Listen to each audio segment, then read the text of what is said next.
Imagine a vibrant discussion between people that includes both openness and critical thought in the pursuit of truth. The Purchasing Truth podcast is an experience, a journey, an exploration of the impact that negative messages in politics and the media have on our families, community, society, and nation. Join your hosts, Bill Stierle and Tom Hazard, to discover new concepts and language strategies that will reveal effective ways of establishing truth. This podcast series will tackle current events, leadership challenges, healthcare confusion, integrity in business, and many other areas that affect us all. Gain clarity and understanding of the various truth perspectives. Welcome to Purchasing Truth. Hey everyone, welcome back to Purchasing Truth. I'm Tom Hazard, along with your host Bill Stierle. And last time we talked about sound bites and how often it's only the soundbite that counts. And we did set up that we would in some ways continue that conversation. But the interesting thing in, Bill, you and I discussing this before we started recording is that there's a very interesting way to look at soundbites in the context of something called the Overton window. And I'm really excited to talk about that today. Yeah, me too.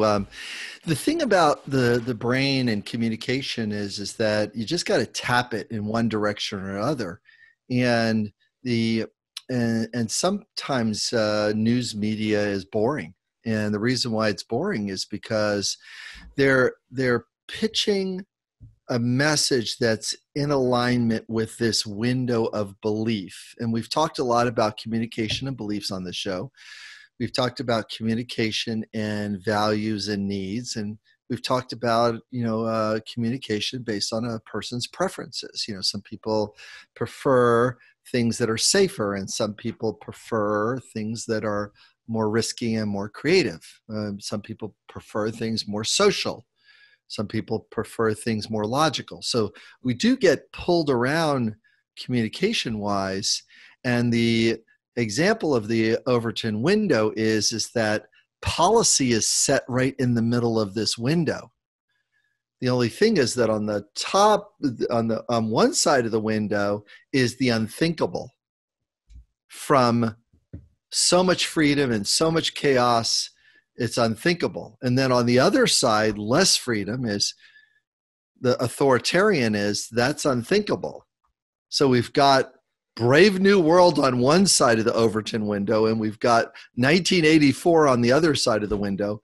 And this window of policy, of popular belief, gets yanked back and forth. And these small little messages is the way to do it.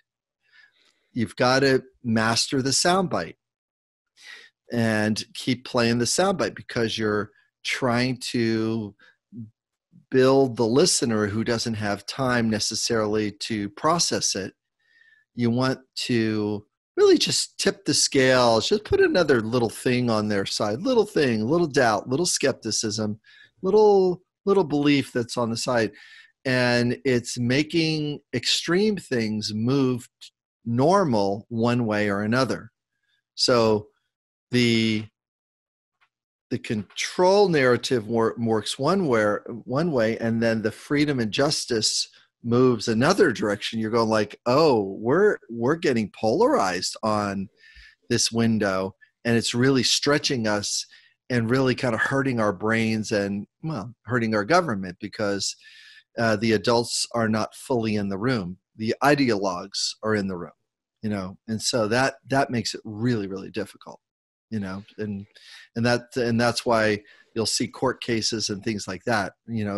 Does that make some sense, Tom? I mean, it's this pulling back and forth. It really does. It's interesting, and listeners of the show, and even viewers of the the video on YouTube, you definitely want to go to the blog post at purchasingtruth.com for this episode, because there's a couple of charts that show the Overton window, and what's very interesting is, like you said, Bill, in the center is policy, and then the same words are on either side of the Overton window. It's just a matter to which sort of side you want to pull it. It goes from policy to things that are popular, then sensible, acceptable, radical, unthinkable. It goes from what is really think of a center, right? Or if you think of a pendulum of things being in balance, equilibrium, maybe in the center, and then swinging to either side, it gets more out of balance and more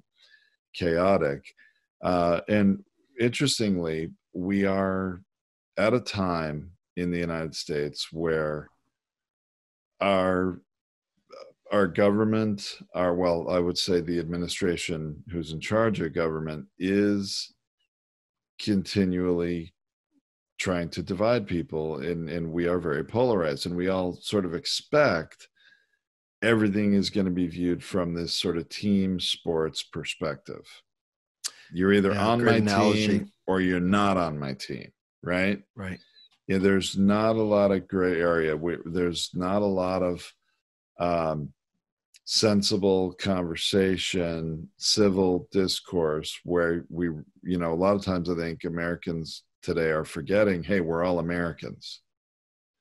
And there are so many things we agree on.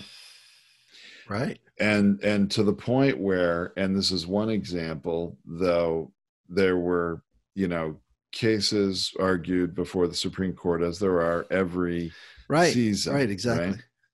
Yes.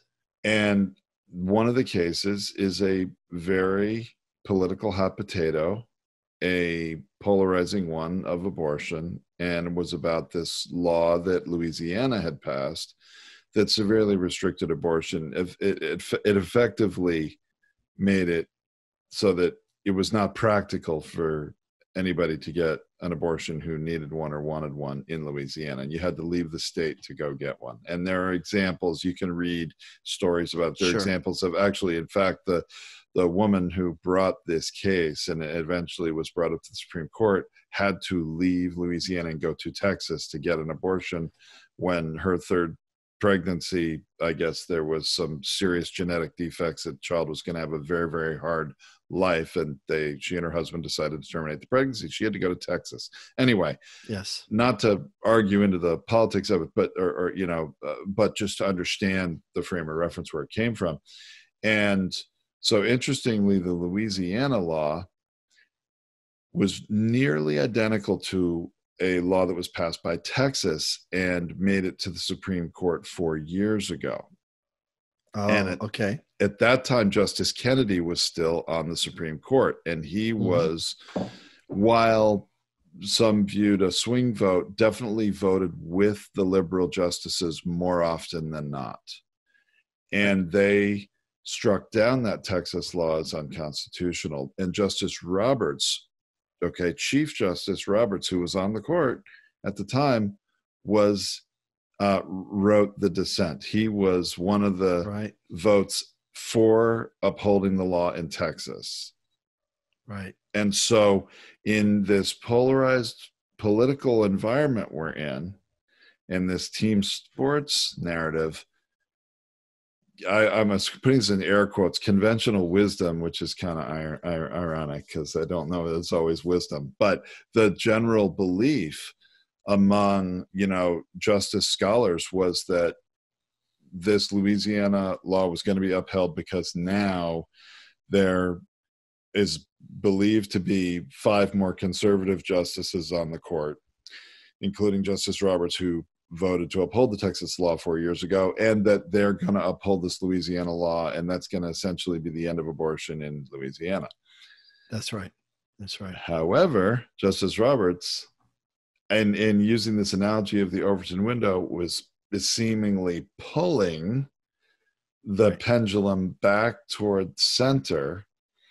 And it's very interesting what he said. He said that while he did dissent in that previous case, and he personally felt that the Texas law was constitutional, even though he may still feel that way personally about the Louisiana law, the Texas decision of this Supreme Court 4 years ago is now legal precedent, and the rule of law, that precedent, is more important.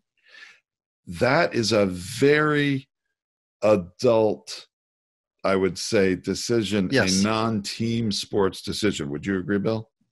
Yes, it is, we're all getting there moving forward. One, just because you have these ideas on one side of the Overton window saying, here's what my advocacy is, and this is what my belief is. The thing is that you've got this whole other group over here going like, wait a minute, our belief is this. Oh yeah, but we have the court. And even though there's more of you over there, we're going to, now our team is going to get it and you don't get your way. And John Roberts goes like, I don't want any part. I'm not going to do that. The rest of society is over here. I'm going with precedent. I am not going with my personal belief of this. I am not going to, prevent, this from taking place. Now, is Louisiana or the legislators or the people, the courts in there, going to bring cases and try to move their way up to the Supreme Court again? Of course, that's called the process. The process is nobody likes abortion. Nobody likes the experience of having to make the worst possible decision ever and to be torn about it, but it's up to the two adults and the doctors and their spiritual beliefs and those things for that human being to make that decision, not to come from the government to say, oh no, I'm sorry, you can't do that. You don't really have control of your decisions and your right. It's like not the strongest. And that's why, Roe v. Wade has been in place for such a long time. It's because of that thing. We don't want the government overreach. Well, and the other interesting thing is you hear a lot of political rhetoric all the time about, from both sides. Okay. From, this is not a political statement, but from the very right-wing conservative side and the very left-wing liberal side, you hear all sorts of discussion of, we need to win the White House because we need to continue making the court more conservative. We need to continue to appoint more conservative judges so that decisions go our way. And the same thing from the left and the liberals is that we need to make sure that we need to have a Democrat in the White House so that if Ruth Bader Ginsburg dies, we're going to be able to put another Democratic judge back on the court and maintain the balance, not have it tip more the other way. And in fact, we want it to tip more to the left. What John Roberts said as the Chief Justice, and I would think he has this awesome responsibility as the biggest adult in the legal room, at least in this one major branch of our entire government institution, the justice system. And what he's saying is this court is not, I am not going to be responsible for this court devolving into politics. This court is to uphold the rule of law. And he said, I may not have liked it, but that decision 4 years ago is law. And we are not just here to turn over a law and make it the way we want it to be. We're going to uphold the rule of law, whatever that is determined to be. So that's very interesting. It does sort of get, as long as, that type of adult thinking, not flat earth thinking, is on the court. I think that precedents like Roe versus Wade are pretty secure. Well, we're for people who have the need for choice to be in the front of the list, ahead of government advocating or preventing a person from choice. It's this is a toughie because there's a lot of things that adults don't like in the world, and they have to kind of like be able to mourn the loss of something I don't like, and it doesn't mean you can't advocate for the things that you like. It doesn't mean you're going to step into this, but you've also got to really take about how do we balance the needs of the individual, the needs of the unborn child, or just the need for choice in the entire process of things is really tough.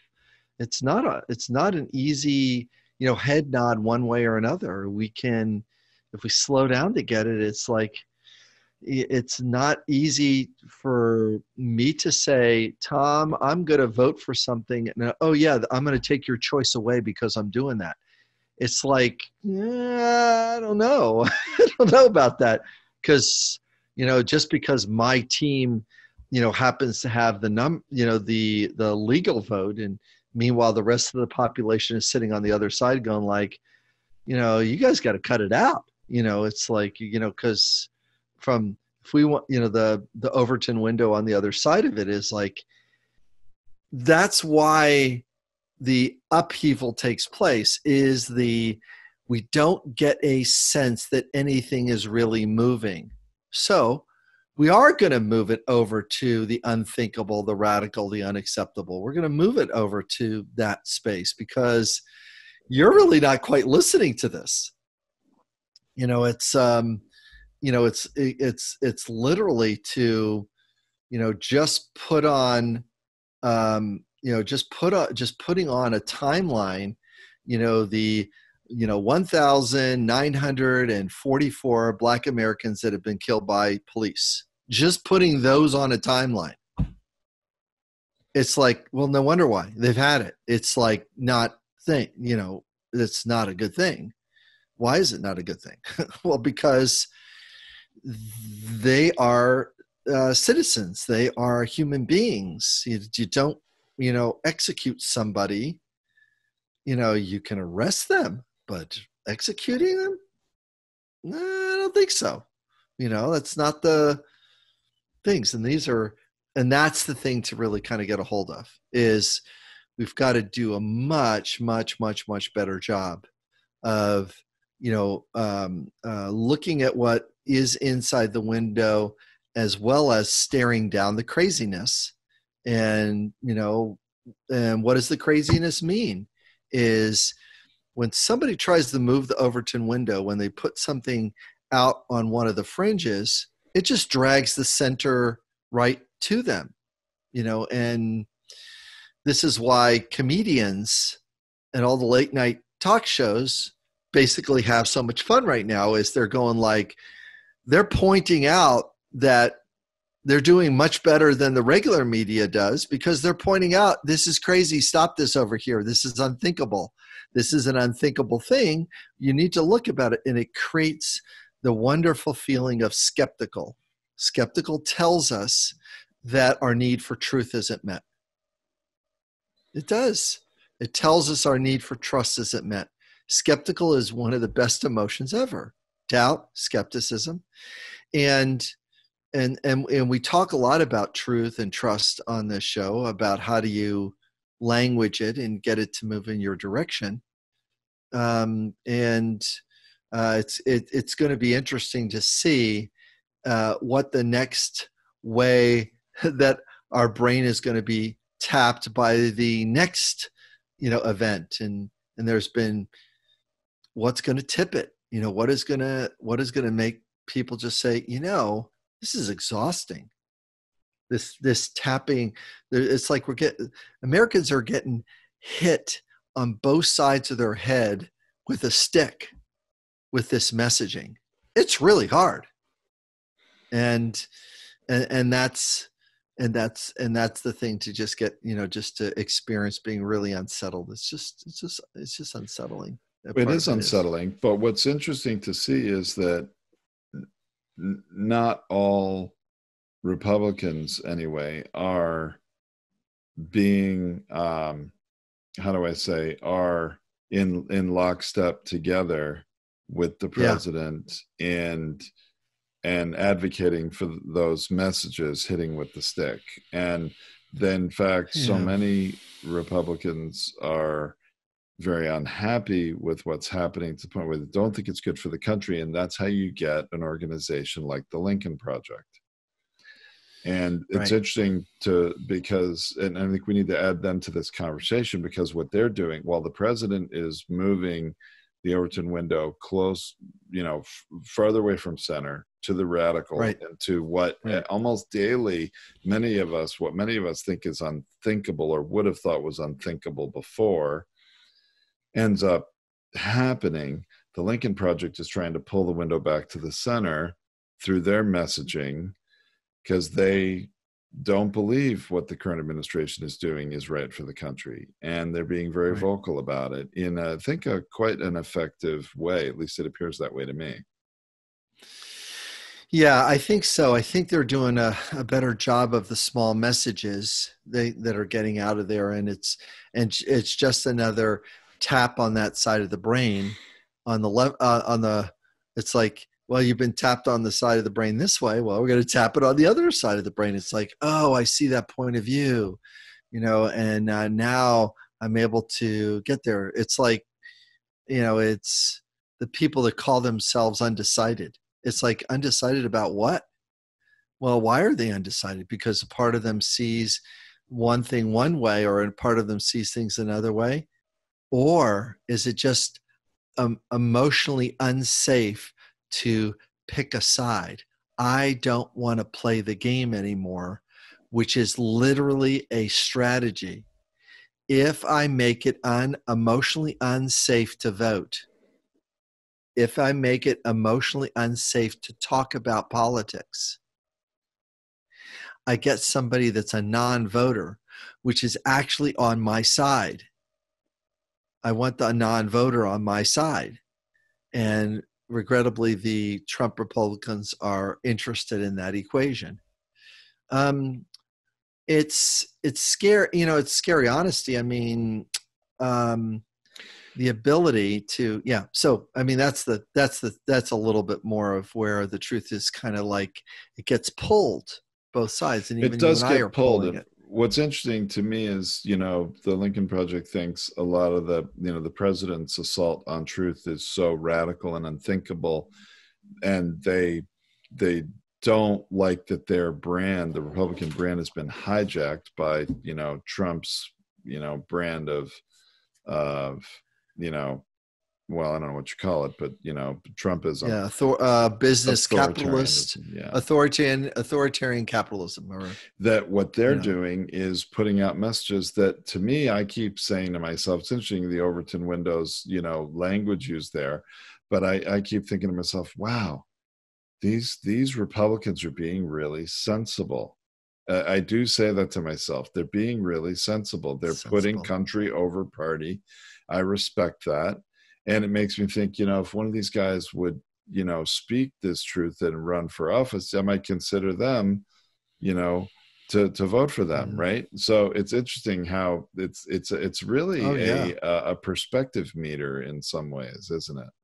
Yeah. Yeah. I mean, it's like this person looks the sensibility, but really it's just moved them as being more in the center.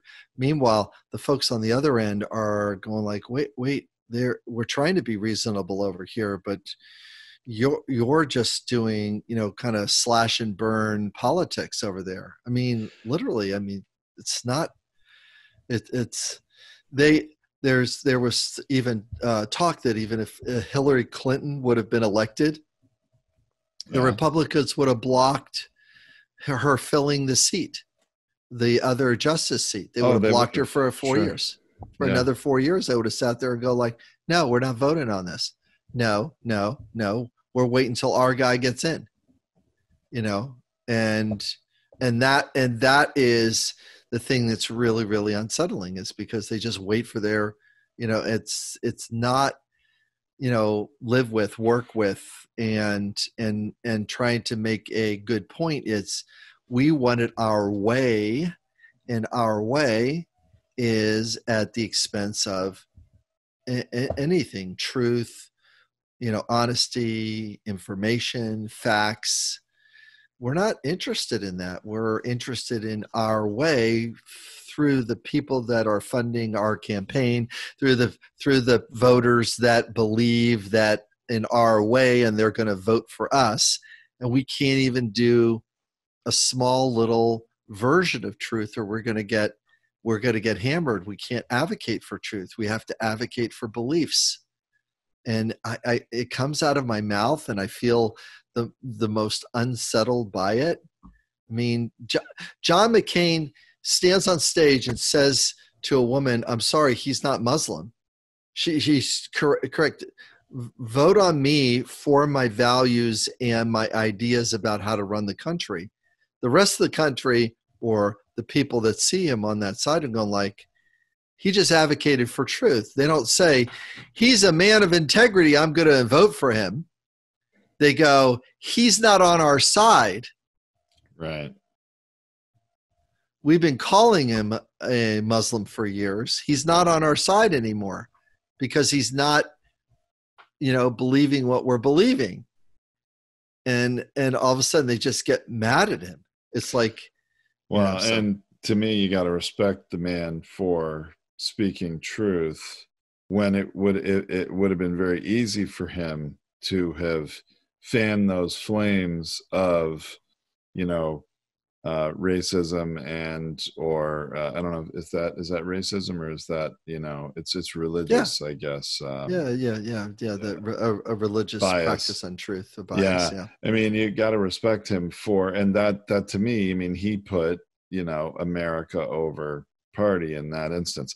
I think there's two other examples that are that we could talk about with the Overton window here, Bill. One of them is mask wearing. And that's a good one. The wearing a mask, and it's changing. It's interesting why it's changing. I think it's why it's an interesting thing to discuss it. You saw at the Trump rally in Tulsa, almost nobody was wearing a mask. Right. And wearing masks has become politicized, in that people that tend to be on the side of this Overton scale wanting more freedom would say, I don't want to wear a mask, and if you make me wear a mask, you're being oppressive and you're infringing on my freedom and all that. And that's tended to have been a conservative sort of mantra or position. And then wearing a mask, in terms of thinking more about protecting everyone, the needs of the many over the needs of my individual rights, has been more of a view on the left side of the political spectrum. And I think that's unfortunate that has happened. But I think it's very clear, I think it's actually pretty obvious that has been happening. But what do you see happening now is that there is such an increase in cases of coronavirus and in hospitalizations in this country now that it's, there's a concern that this has gotten out of control, that pretty much every state opened up too soon. People start gathering, they all spread the virus, and they're getting sick. And so now, we may get to the point where there's an executive order, even by Trump, out of just necessity, to mandate mask wearing nationwide. Already many states are doing it. And so I think it's interesting that the virus itself, that's not political, may be pulling the Overton window back toward a policy in the center. Isn't that right? That's a great way to think about it. That's right. The virus is going like, hey, listen, you guys can argue all you want, and we just appreciate, the virus. I'm personalizing the virus right now. Really appreciate the opportunity to spread and, carry throughout the world and have my time on the planet. Thank you so much for allowing me to move from China to this country, and stuff. And it is, and it's really disheartening to think about. I mean, yesterday, Texas and Florida, going over 5,000 and 6,000, new cases. And that's per day, right, Bill? That's per day. That's right. That was yesterday. Yeah. That was yesterday. And that's the toughie, because we're looking at the numbers in such a way that, somebody can argue this is political, and they can argue this is against freedom. They can even argue that the dangers of, this experience. And but lives are at stake. It's not until, my uncle dies in a nursing home from COVID. Well, that doesn't feel very good on my side of the fence. If I was in a flat world, it's like only what I see. Well, in my flat world is that my uncle died from COVID in a nursing home. Check. Now am I believing it now? Well, yeah, I mean, I believed it before, but now, I've had I don't know, 4 people that I'm one person away from that person dying from COVID. That's not feeling very good.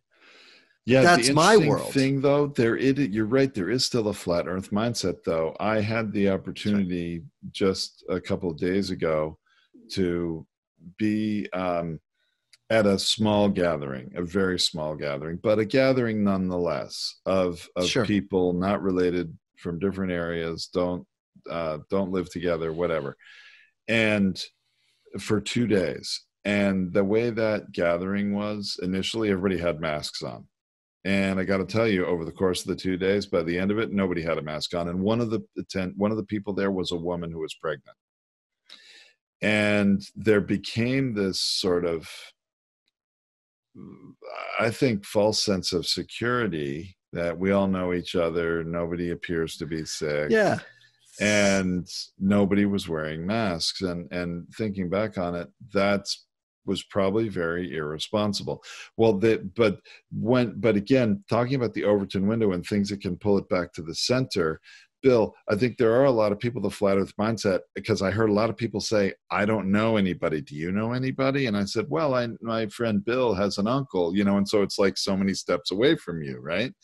Right. Right. But when you have countries like the European Union about to issue a travel ban and not allow people from the United States to travel to Europe, there is a huge, reality check, which is pulling that Overton window back from the radical and unthinkable that this, we're making too much of this virus. It's not real. It's only affecting people that are immunocompromised. And it brings it back to reality of, hey, you know what?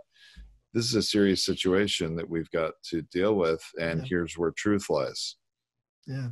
Your freedom is being lost. You're gaining freedom inside your country, and the rest of the world's going to wait until you get your act together.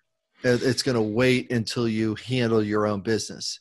It's going to wait for you to do the adult thing and protect yourselves. It's going to wait for you to de-escalate this. I mean, think about this over the next 6 months. The next 6 months, no travel out of the United States. I mean, I'm escalating it all the way to the unthinkable, but guess what?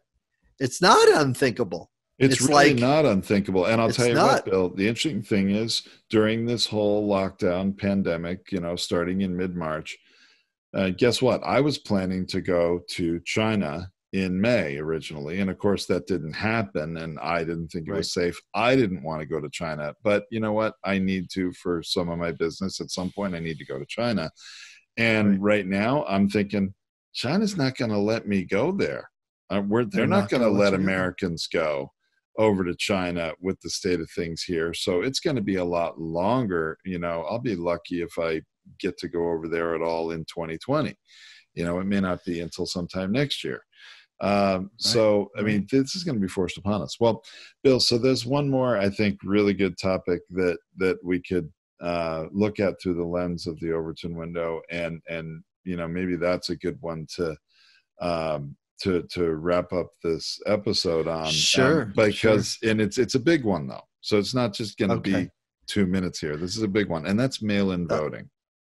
Okay. It is a big one. So it's a big one, but I think it's a really good one. And especially because there's been some news here. So you've seen President Trump move toward the radical and unthinkable when it comes to mail-in voting, labeling mail-in voting as fraught with fraud.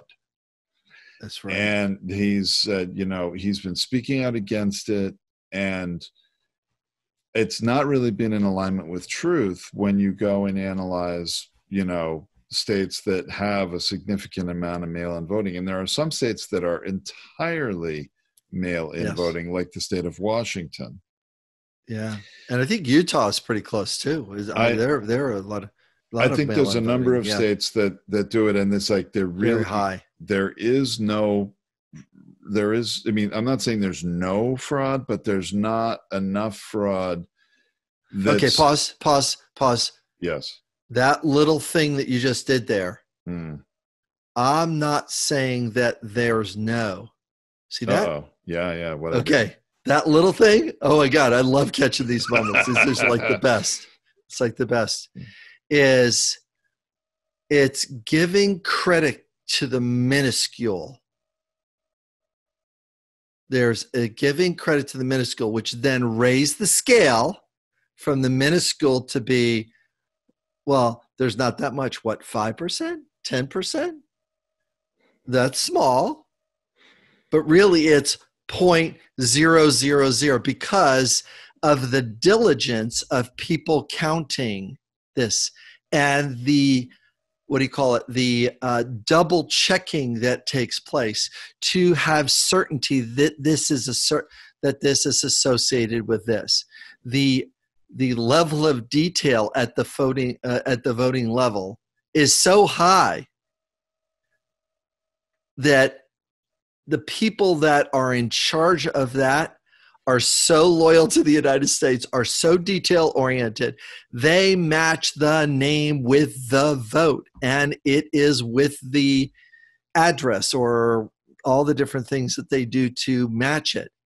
It's not saying that there's some is a casual way to say, what is it, 1%, 5%, 10%? It's none of those things. Now look at how I'm pulling the window back, which is exactly what we're supposed to be doing on this show. Don't even make it wrong. It's like, oh crap, our language is set up to allow the possibility instead of going, what's the reality? Well, interestingly, I hear you, funny. Bill, and I appreciate that.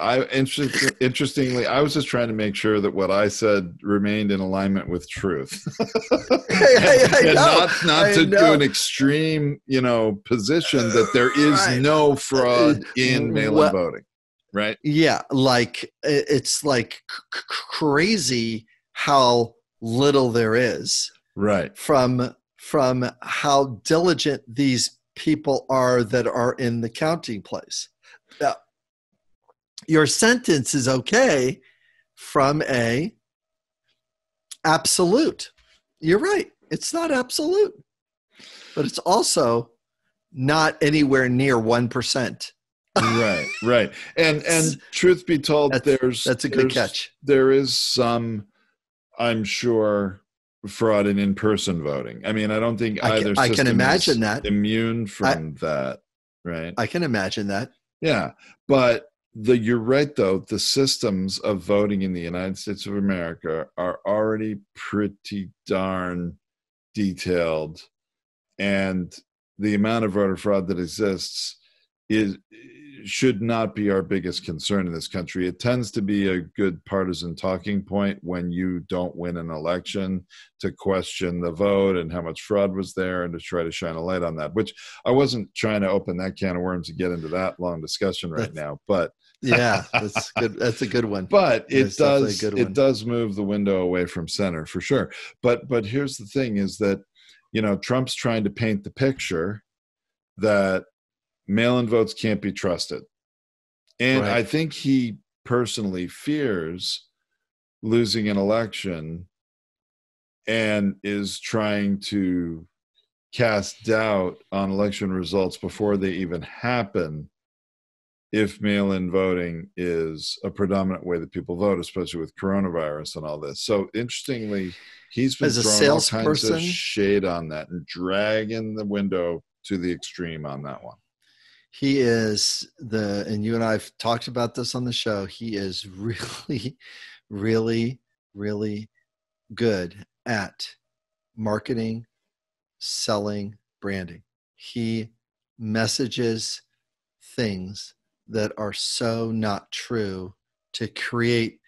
One of the qualities of getting a sale is to create uncertainty. You might not get this unless you buy it now.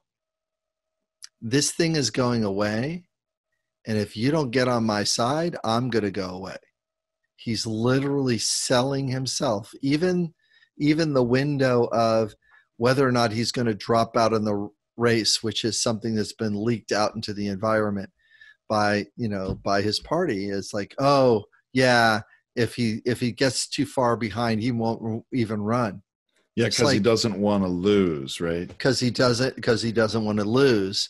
And all that does is create uncertainty that, oh my gosh, I am going to get this other guy that is not on my team, instead of I'm going to get a rest from the barrage of untruth that I'm getting from this other character and yanked around. But people, our brains have been conditioned through capitalism, through purchasing things. Buy now. Buy now, it's going to go away. You don't want to feel regret. You'll feel regret if Donald Trump goes away. You already voted for Donald Trump. Remember how he makes you feel, and you kind of laugh at how he picks funds at liberals and how he does XYZ. You see, and it's like, wait a minute, I don't want it to go away, because what else am I going to get? Because now I got to complain about this other guy who's way worse. Why is he way worse? Well, for 4 years, this guy has been telling us that it's the Democrats that are preventing me from doing things. Instead of going like, they're just trying to hold the fort down through the hurricane so that there's a little bit of the house left to rebuild. But that's, again, my bias and my belief structure, and their belief structure is going like, no, I believe him. Democrats are crazy. Look, they riot. Republicans don't riot, and we never riot. We never go out in public with guns and sit on a state house in Michigan. We never do that. I'm just putting a truth of, and here's the but we didn't break anything down. We just peacefully protested with our guns. It's like, are you kidding me? It's like, I don't know if I'm kind of liking your reality shifting. I don't think I like the way you paint this, because that could have went south really quick, but it didn't, luckily. So it's really, really very, very difficult conversation. But I appreciate this voting thing, because it's really pulling the window in the direction that you're talking about here. Well, so, really so is. And I'm actually not done yet, because there's an irony here, and actually a parallel to the whole mask wearing discussion is that certain states like Washington that have entirely mail-in voting, interestingly, there are senators and congressmen, like at the national level from Washington, that both agree mail-in voting is safe. And I forget their names, but they've been, they were proponents of this for a long time. I mean, for years, and letting the country know, hey, the truth is mail-in voting is actually the best way to preserve everyone's vote and not have it be hijacked. And so there's all sorts of evidence of that. Interestingly, though, and actually I should say first, even in California, we all have the option to vote by mail. We just have to request a ballot, and I actually get a mail-in ballot every time, and I can mail it in if I want, or I can go and vote in person and turn in that ballot. I can surrender that mail-in ballot and vote in person. And so there are systems in place to do with this. However, states that don't have mail-in ballot systems, there was an interesting report on NBC News just yesterday, and I'm going to have a link to the video of that in the blog post, where the person in charge of mail-in voting in Washington State is a woman. She's a Republican, and she is one of the first to say the mail-in voting system is real. It is not fraught with fraud. It is reliable. However, she also was the first to say that it is too late now very end of June, very beginning of July 2020, to get any other states up to speed with the proper systems and equipment and processes to be able to have all their citizens vote by mail. And that the time to have this discussion and to try to do it was 3-4 months ago. And it still would take a lot of support from the federal government in terms of funding for the national election. States would need, millions and millions of dollars, in some cases tens of millions of dollars, to buy the equipment and put the people in place and the systems to be able to vote by mail. So here comes, kind of like the European Union saying, Americans, you may not be able to travel to Europe, pulling the Overton window back to the center. What I'm saying is the very practical reality of the logistics and infrastructure and funding, which, because the Trump administration has had no interest whatsoever in funding mail-in voting, the reality is, pulling us back to the center here from the extreme, is the reality of it can't happen for this national election in November 2020. As much as it'd be nice to allow everybody to vote by mail, whatever systems are in place in every state to vote are the systems that are in place, and you're going to have to stick with them. You can't redo it at this late juncture.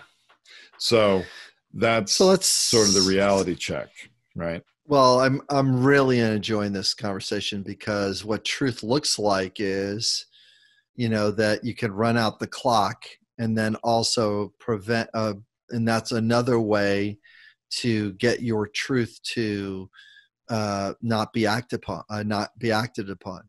It's literally causing, and I feel more confident about Americans right now and voting right now. I actually feel confident because if Americans are going to go out and protest in the streets and be in public and wear masks mostly, but not, the way it goes, they're going to go out and risk their lives to get their need for being heard met. Yes. I'm feeling a great deal of confidence that they're going to stand in line at a voting booth with a mask on or thereabouts. Yeah. And they're going to go in there and vote, because this is one of the fallacies of the Maslow's hierarchy of needs, the pyramid: safety, security down here, and then this on top of this, the series of needs, right? And then, higher functioning up here. And that's not the way human beings work. We will die for our need for freedom. We'll sacrifice life. We are not interested in safety when it comes to things. We'll die for a medal. We'll die to meet our need for recognition. There are people that do that. I agree. I'm not particularly one of them, but I know there are people that do that. I know people that would crawl over a football field of broken glass to vote against Trump in November. And I know people that would do the same to vote for Trump. I mean, I think there are. That's right. That's right. So the voting is going to go the way the voting goes. The sadness of it is that, the economy is going to be set back again, because the need for physical safety and physical health won't be met. And we're going to look at December and January as another time for another spike. Is that what we're doing here? And just take a breath, because I'm shaking my head and it's coming out of my mouth and I'm going like, oh my gosh, just not another one of these things. But we're literally heading towards the end of the summer going like, what the heck just happened to our summer? We're stuck inside again? And I'm concerned that my kids aren't going to be back in school at the end of August, beginning of September. I really am. And I'm already trying to think about what that's going to look like and how I'm going to continue to educate them, and among other things, because I wasn't loving how it went at the end of the last school year. Anyway, that's a whole nother subject, maybe for another show. Yeah, but it's also, that's the window. The window's pulled again. You and I are going to have some Overton window experiences of, that's and the other side is going to, and you'll hear it on the news media, they're going to do the yeah, but you can't prove that 100%. It's like, I don't need to. I just got to get it to, like, I don't know, let's go 80% or 90 or 100 or 99. I don't need to get it all the way to cover everything to make your small truth the same as my large truth. I have this evidence over here. This is the small truth and this is the large truth. And we've got to continue to scale things to its proportionality, because otherwise what winds up happening is that we're just getting pulled around, with those various different, beliefs, and people don't want to believe it, but man, it's very unsettling. So next time, what do you think next time? Shall we take a look at, how a economy is going to function? I mean, the truth is, how does an economy in a political world function with the perception of truth that has multiple facets to it? Because there's people that are out there in the world just going around going like, hey, listen, I'm just trying to live my life the way it is. But meanwhile, the rest of the people are not participating in that. They're going like, no, I'm staying home to be safe. Sorry. Yeah, good luck. So too bad for you. It's like, but it's very, very unsettling. So, boy, truth in the messages, right? Gosh. Absolutely. It's a mind-boggling world, but thank you for helping us understand it and make a little more sense of it, Bill. I really appreciate that. Yeah. Thanks, Tom. Thanks, everybody, for listening. Thank you for listening to this Purchasing Truth podcast. We trust that you have enjoyed this engaging and thought-provoking conversation. Our hope is that you've received value, found clarity, and broadened your truth perspective in this episode. If you did, leave us a review or visit our website, purchasingtruth.com. Join us again for another informative and content-rich discussion here at the Purchasing Truth podcast. Don't just accept whatever information comes your way. Join the discussion. Discover your own voice. Purchase your own truth.